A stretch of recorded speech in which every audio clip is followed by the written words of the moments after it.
Our very own Mark Pomeroy is taking the final season, The War in Your Mind. Sit back, relax, and enjoy it.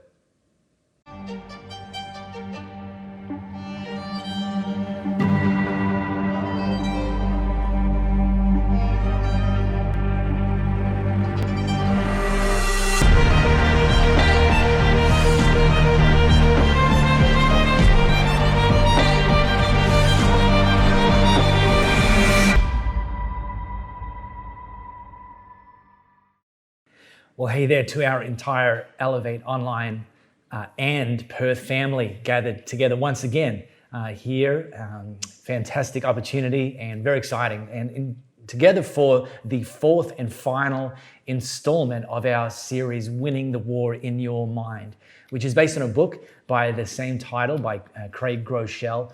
And it's just been incredibly encouraging, the amount of positive feedback that we've been getting, that just how helpful this series has been so far for people. So now, given this is the fourth week, if you missed any of the first 3 weeks, you can go back and watch that. Or if it's more practical for you, jump on any of the major podcast platforms and you can take that with you in audio form and catch up. But before we dive in, let me just give everyone a quick recap of where we've gone so far in this series. Week 1, we launched talking about the rerouting principle. This idea that our brains are made up of a series of neural pathways, kind of like streets and freeways and highways that go in different directions and intersect. And it's on these roads and streets and pathways that our thought patterns actually travel.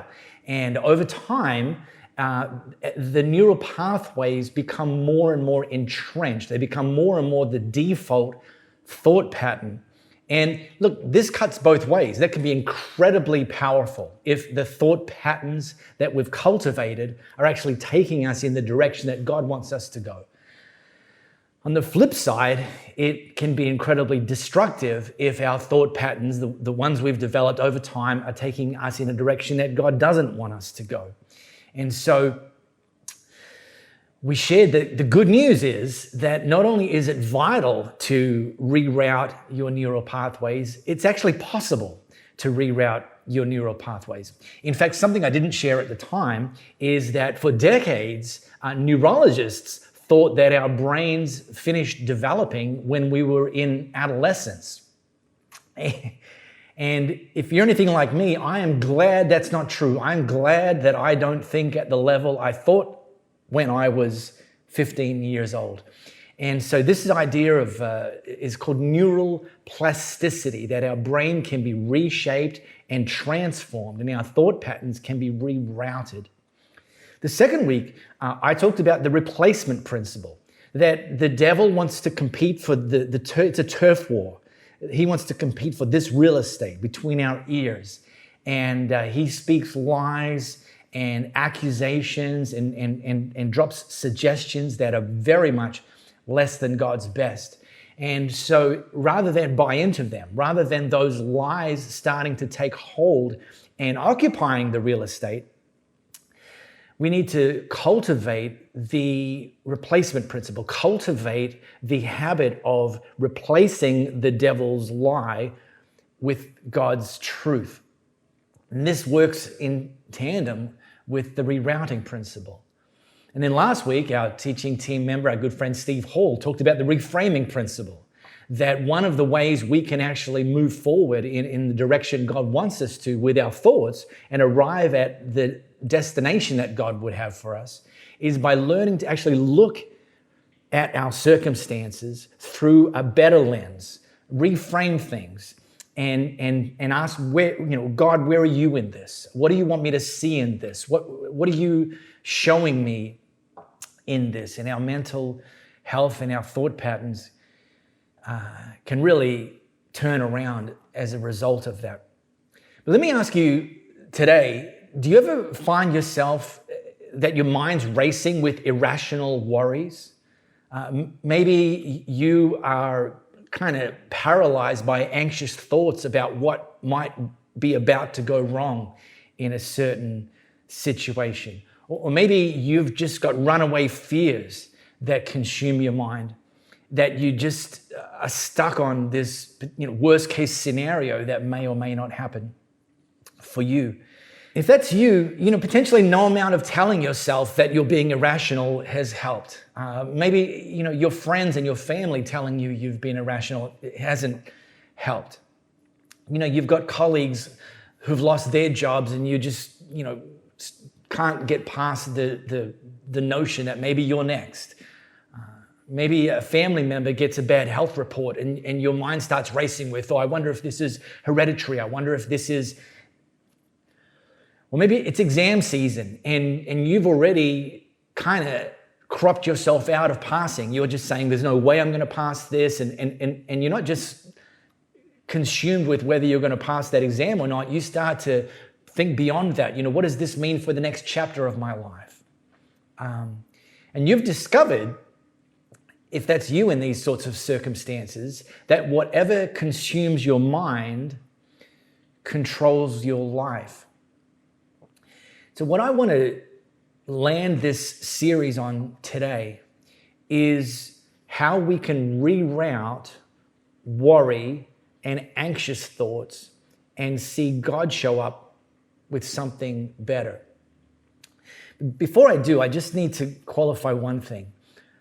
I'm going to share a very, I'm going to call it straightforward practice that Paul teaches us. But it would be irresponsible of me and of us to say that if you're struggling with anxiety and worry, that this is the only thing you need. That would just be irresponsible, because the reality is that for some of us, particularly if you've got some long established or some very deeply entrenched anxious and worrying thought patterns, you might need some professional assistance, a Christian counselor and the like. And we would encourage you to take those sorts of steps in addition to what we're teaching today. What I am going to teach is a central thread that can apply to every one of us whenever we feel consumed by worry and anxious thoughts. And this does come from something that Paul wrote. So if you've got your Bible app, grab your second device, your phone, your tablet, pop open the Bible app to Philippians chapter 4. Now, I taught from this 2 weeks ago. Steve actually taught from this last week. This is something that Paul, who was one of the entrepreneurial leaders of the early church, something that he wrote to a church in Philippi, hence the name Philippians. It's not who wrote it, it's who it was written for. And this was right at the end of this letter that he wrote to that church. Let me drop us in to some incredibly powerful instruction that he gave them that applies for us today, 2,000 years later. He wrote to them, hey, friends, don't fret or worry. Instead of worrying, pray. Let petitions and praises shape your worries into prayers, letting God know your concerns. Hey, and before you know it, a sense of God's wholeness, everything coming together for good, will come and settle you down.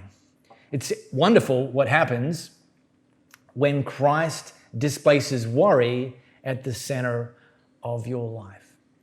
And then he continues, and this is actually what I covered in week 2, so this is very much a companion message to that message. He wrote to them, so summing it all up, friends, everything I've taught, everything I've been saying to you, writing to you, I'd say you do best by filling your minds and meditating, putting this in and turn it over, on things true, noble, reputable, authentic, compelling, gracious, the best, not the worst, the beautiful, not the ugly, things to praise, not things to curse. Put into practice what you learned from me, what you heard and saw and realized, and do that, and God, who makes everything work together, will work you into his most excellent harmonies. So right at the top, Paul drops his pro tip. Don't fret or worry. Instead of worrying, pray. And at face value, you could read that and say, well, it's easy for you to, say that, Paul. What do you know about anxiety and worry? Until you realize that Paul was writing this letter from inside a Roman prison. He'd actually been put in prison for sharing about Jesus. And he's writing, that would give anybody ample cause to worry and fret and be anxious. But instead, Paul instructs the church, instructs you and I, in circumstances that are less than ideal, in circumstances that are worse than you expected, in circumstances that have you worrying about a potential worst case scenario ahead. Don't worry or fret. Instead, pray. Let petitions and praises shape your worries. He didn't say deny your worries, but let petitions and praises shape your worries into prayers, letting God know your concerns. There's a cue, there's a clue, there's a trigger. When you're feeling anxious, when you're starting to worry, let that be the cue to pray about that very thing. God, I'm anxious about this. God, I'm worrying about this. God, I can't, at this moment, get past this. And then Paul comes with the promise. This is one of those, if you do this, God will do that. And the that is always better. Before you know it, a sense of God's wholeness, everything coming together for good, will come and settle you down. That's great. It's wonderful what happens when Christ displaces worry at the center of your life. That's actually the title of the message today, Displacing Worry. And if that's true, if when we do this, instead of worrying, pray, that Jesus will displace worry at the center of our life and replace it with peace, if that's true, and I'm inclined to believe it is, then that is a total game changer. We're not even responsible for the outcome. God says He'll do that. All we're responsible for is when we're triggered with worry and anxiety and we're fretting about stuff, if we, instead of continuing down that pathway, if we choose in that moment instead to pray, God says He will take care of the outcome, displace worry, and replace it with peace. Now, let me take you on a little bit of Brain 101. Inside our brains, we've got this very small piece, kind of like the size of an almond in our head, called the amygdala. Now, the amygdala is the portion of the brain that's responsible for survival. It takes the role of protecting us. Whenever we feel a fight or flight response coming on, that's because our amygdala has been activated. It sends you a message. You're in trouble. You got to do something about this, and it's incredibly powerful. Releases some adrenaline and causes us to do those things, fight or flight. I remember a few years ago, I was out running and jogging, running. And suddenly from behind, this dog kind of jumped on the back of my legs. I didn't see it coming, it came from behind. And it scared me in that moment. And I was like, I had a few adult words to say to the owner. It's not the dog's fault. It's, the owner not doing the right thing. And I was getting wild. And so I had this kind of shock from the dog, this kind of anger towards the owner. And a split second later, I involuntarily increased the pace of my running. I started picking up the pace. I wasn't even trying to. And what that was, it was this surge of adrenaline that was coursing through my body that had been released by my amygdala trying to protect me, thinking that the dog was a threat and telling my brain to tell the rest of my body, hey, you're in trouble. And look, the fight or flight response is very important. It literally has been responsible for our survival as a species for thousands of years. Without it, we're just sitting ducks. But when the response of our amygdala being triggered goes beyond God's intention, that's when we start to get into things like anxiety and things like panic, and that kind of thermometer rises.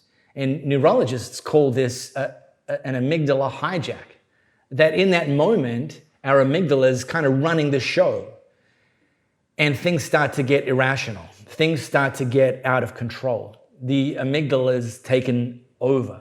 And there's another part of our brain called the prefrontal cortex, and our prefrontal cortex is responsible for logic and reason. And our prefrontal cortex starts to yell when it senses an amygdala hijack, hey, no, don't go there. And our amygdala is doing the sinister, baddie laugh and saying, no, I'm in charge here. There's nothing you can do about it. And if allowed to continue, both in that moment and as our default response when those sorts of circumstances come up again, the amygdala hijack becomes the new normal. And that's when things like panic attacks and so on start to recur. Paul said, no, don't fret or worry. Don't let your amygdala hijack the show. Instead of worrying, pray. Let petitions and praises shape your worries into prayers, letting God know your concerns. So, this amygdala hijack, that's the cue, that's the clue, that's the trigger. Not the trigger for panic, it's the trigger for prayer. If we choose to, if we develop that habit, that response, we have to choose to. Before you know it, a sense of God's wholeness, everything coming together for good, will come and settle you down. It's wonderful what happens when Christ displaces worry at the center of your life. So this is Paul's big idea, that prayer shouldn't be our last line of defense after the amygdala hijack's already taken place. It actually should be our first line of offense before things even get to that place. I'm not sure if you're aware of this. There's a field of study called neurotheology, and it's the study of the interplay between our minds and a belief in God. And researchers in this area have discovered that not only does prayer move the heart of God, prayer also changes the chemistry in our brain. Amazing. And one of the leaders in this space is Dr. Caroline Leaf, and she's certainly my go-to in this space as well. And I want to make sure you have access to this. She has a podcast, I think it's weekly, called Cleaning Up the Mental Mess with Dr. Caroline Leaf. And I would strongly encourage you to add that to your podcast rotation. She's also written a number of books, one of which is called Switch on Your Brain. And in that book, she cites this: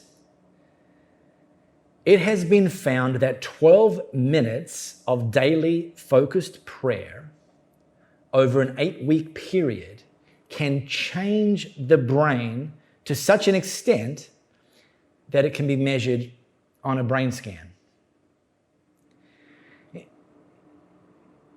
Worrying and anxiety harms our brain, and neurotheology is discovering that prayer has the ability to heal our brain. For me, I think probably the number one thing that I find myself getting anxious and worrying about is the role I have and the enormous responsibility I have leading Elevate Church. Asking myself things like, are we doing the right things? Is there things that we're doing that we need to stop or do differently? Am I leading to the best of my capacity?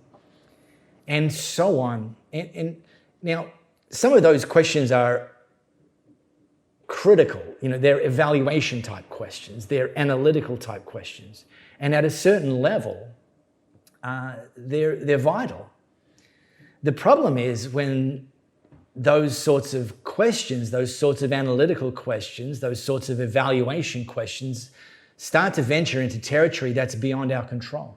Start to venture into territory of what if, and I can't control that, and thinking of worst case scenarios and thinking of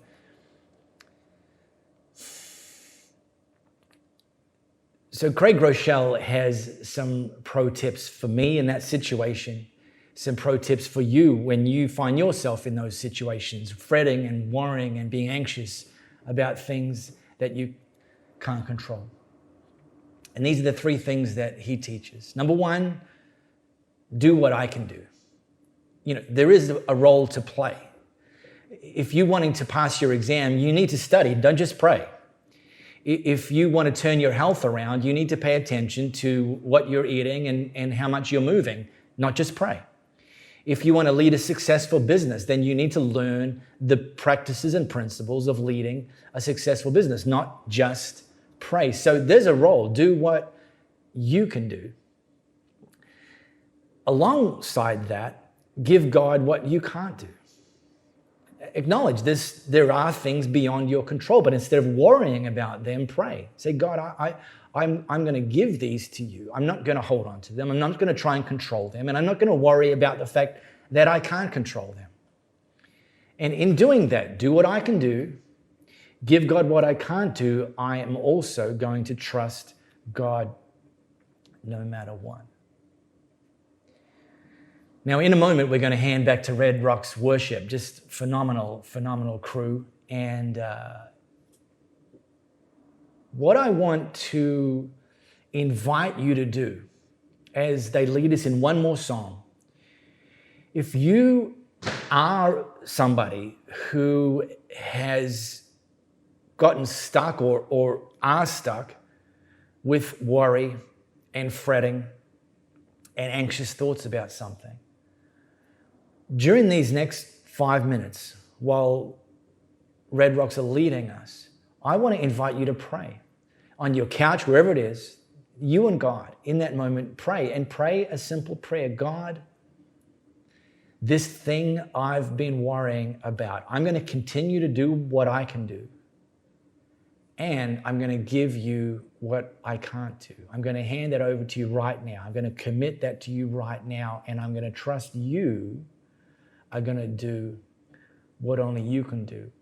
And I invite into my heart and my mind right now that peace that you promise to deliver as you displace worry in my heart and in my mind.